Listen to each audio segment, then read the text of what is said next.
Okay, welcome back. We're in week 4 for English 123. For this video, we're going to talk about academic writing. Now, this class is an academic writing course. So what does that mean? What is academic writing? And so we want to talk about, some of the characteristics and attributes of academic writing. Hopefully, maybe attempt to kind of define it a little bit more to help you understand it.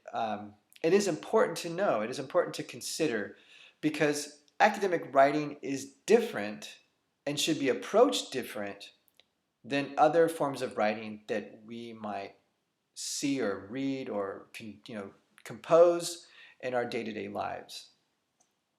Academic writing is different than a text message. Academic writing is different than an email or a social media post or some kind of blog post. And really, I think the number one reason for that is that academic writing is number one, primarily, it is a formal form of writing. There's a formality to it. And then a good example of that is the difference between say, meeting friends and then going to a job interview.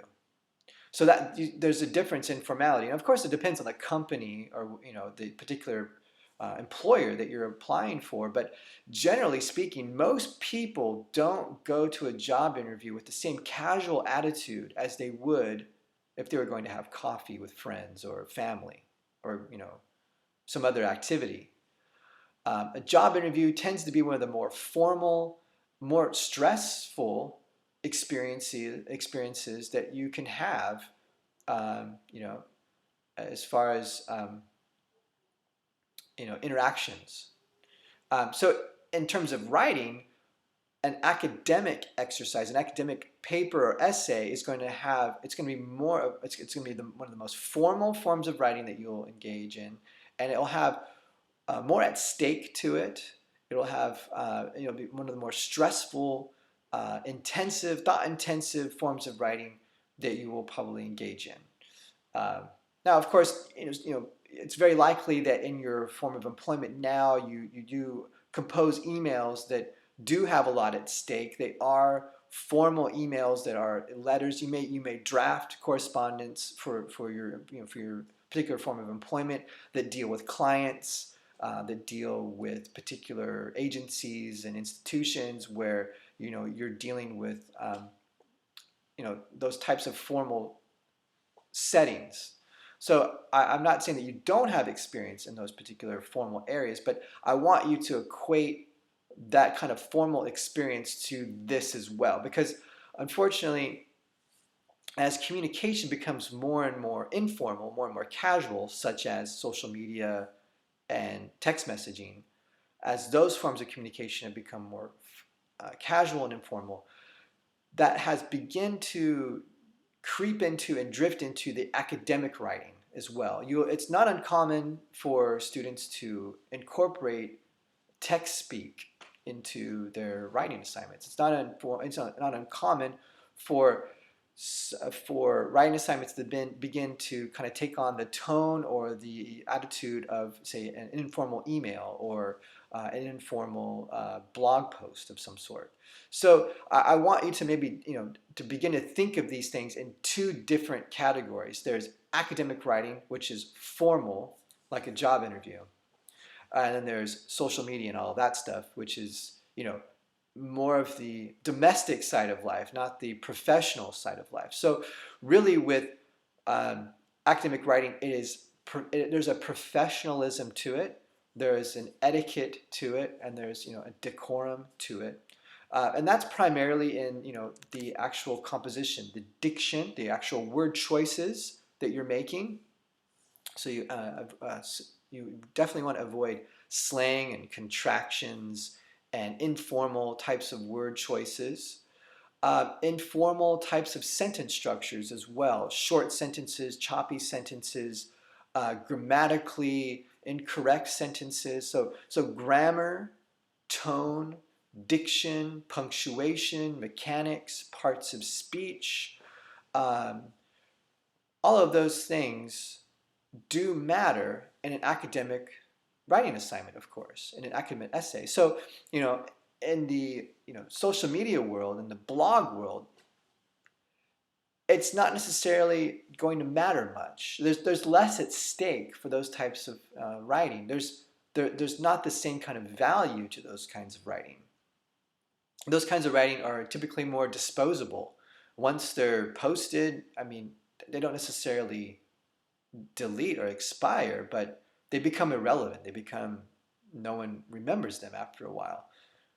But not so with academic writing. With academic writing, you're building on top of a foundation of a conversation that's already taking place over that specific topic that you've chosen, and then you're contributing your perspective and your argument to that overall discussion and conversation. So there's value in that. There's value in that. There's an ongoing process of developing and building on the knowledge of a given topic or a given subject. Not so with other casual forms of writing. And also, the fact that most people don't compose letters anymore. Letters are becoming more and more obsolete. It's not common for anyone to really sit down and write a formal letter. Unless, of course, it's part of your profession, part of your employment. If you're working in kind of a law office of some sort, it's very possible it's very likely you're dealing in formal letter writing to clients. So that would be more akin to academic writing. So again, tone is something that's going to be mature, professional. The diction, the word choices, hopefully is going to have some kind of complexity to it, some varied word choices. So I would certainly recommend using a thesaurus or using some kind of lexicon to look up words that can broaden your vocabulary in terms of descriptive terms. Further, the depth of language is important. We want to strike an intellectual tone. That's also something that's it's very much different about academic writing. It's an intellectual exercise. There's an intellectual goal in mind. You're conducting research and doing critical thinking from an intellectual standpoint. Not so much with social media and text messaging and emails. Don't have the intellectual aspect to it. In fact, it's very likely that if you did approach those things from an intellectual capacity, it may be considered maybe overly formal or overly intellectual or overly inappropriate for the context. So this really does come down to knowing your audience, and that's been a subject for us in the pre-writing and the rhetorical situation. Knowing your audience. Well, the audience for this paper is a formal, intellectual, academic audience. So we want to approach our audience with the same type of formality that they're expecting. So again, punctuation, mechanics, parts of speech, all those things contribute to the formality of the academic exercise. Complete sentences, subject-verb agreement, varied sentence length, using short sentence, long sentence, medium sentence, varying your sentence structure, incorporating modifiers, adjectives, conjunctions, those types of things to enable there to be some articulation in what you're communicating. So formal paragraph structure is also part of academic writing. Topic sentences are essential to academic writing. Clear, overt communication is the goal. So there's no ambiguity really in academic writing.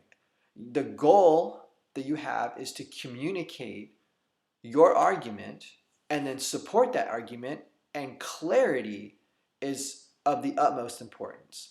If the reader is unclear, if they're unsure of what you're writing, if there's ambiguity or vagueness in the writing, then that's to the detriment of the reader. They're not able to really understand specifically what you're arguing, how you're supporting it, and so then how can they really buy into what you're saying? How can they partner with you? How can they then agree with you or at least consider your point of view?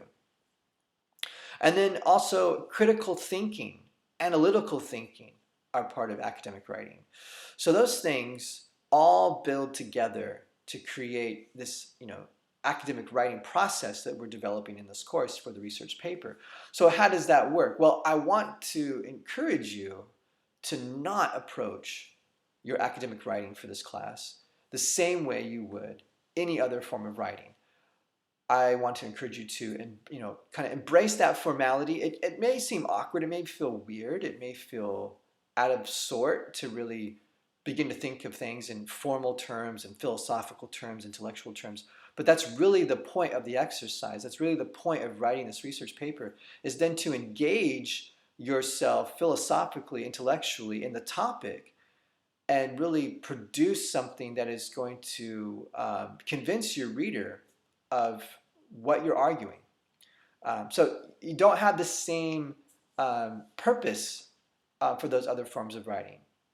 You don't necessarily even get the same opportunity to express yourself in the same way that you would in this academic kind of an exercise, in an intellectual type of setting or context. You may not even have the freedom to do that in those other forms. You may be just completely rejected, but in this particular audience here, that is what we want. The audience here wants that intellectual, analytical, philosophical approach to the topic that you're discussing, and to really fully develop and to fully think through logically what you're arguing, what you're trying to support. So that's really what academic writing is. It is writing with the specific goal of contributing to an academic understanding of a specific topic. And it's an analysis of a particular topic for the goal of a better understanding of it, and a way of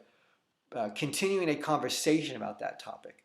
Remember, your thesis is to be arguable. So it's a contribution to an ongoing, arguable debate about that topic. It's never ending.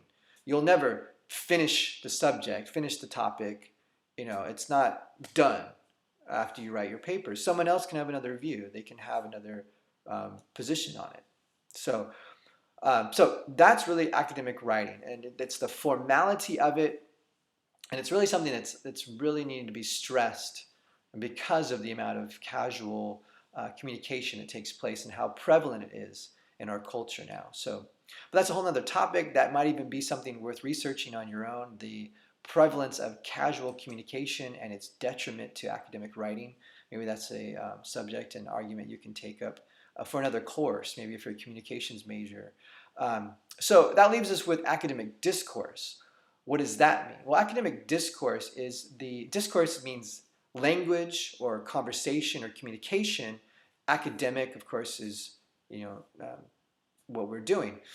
So what does that mean? Well, it's the way in which academic communication takes place. The conversation for this particular course. Discourse can really mean exchange of language, conversation, communication. So there's an overall academic discourse of the university, and then each of your individual fields will have an academic discourse. There's a discourse for the humanities. There's a discourse for the sciences. It's the way in which communication is conducted within those particular fields. Discourse also affects the way in which you communicate with your family or friends. You don't speak the same way to your family that you would your friends. You don't speak the same way to your colleagues at work that you would your family or friends. People at church the same way as your family and friends. So it's these different areas that we engage in or participate in where there's different forms of communication and different conventions of communication that take place. And so that's really what is taking place in this course. There's the formality is the convention of this course. That's the way in which we communicate our ideas. There's a formality to it. And so it's acquired. It's something that's developed just as any other language. You maybe go into a particular field, you don't know the terms, you don't know the particular jargon of that particular field, but you begin to pick it up and you begin to understand how people in that field communicate with one another and trade ideas. So that's our goal in this class, as you begin to acquire the research and writing skills, then you become more familiarized with the actual discourse that's taking place, and you begin to be able to communicate within that discourse, communicate your ideas effectively and formally based on the etiquette of the writing process and the writing uh, the writing formalities, and then you're producing quality research papers that are supporting their ideas completely and thoroughly. So that's the goal. That's the idea of what we're trying to accomplish. But that we're going to leave it there just for the sake of time. But this applies to the paper, but it's really just something for developmental purposes. I wanted to include just to have an idea of what academic writing is and the formalities of it. So again, if you have any questions, please let me know. I'll be happy to discuss this more thoroughly and more clarify any further details for you. All right. Well, we appreciate you watching the video, and good luck on your assignments. And hang in there. We're almost through the semester, through the session. All right. Thank you. Take care.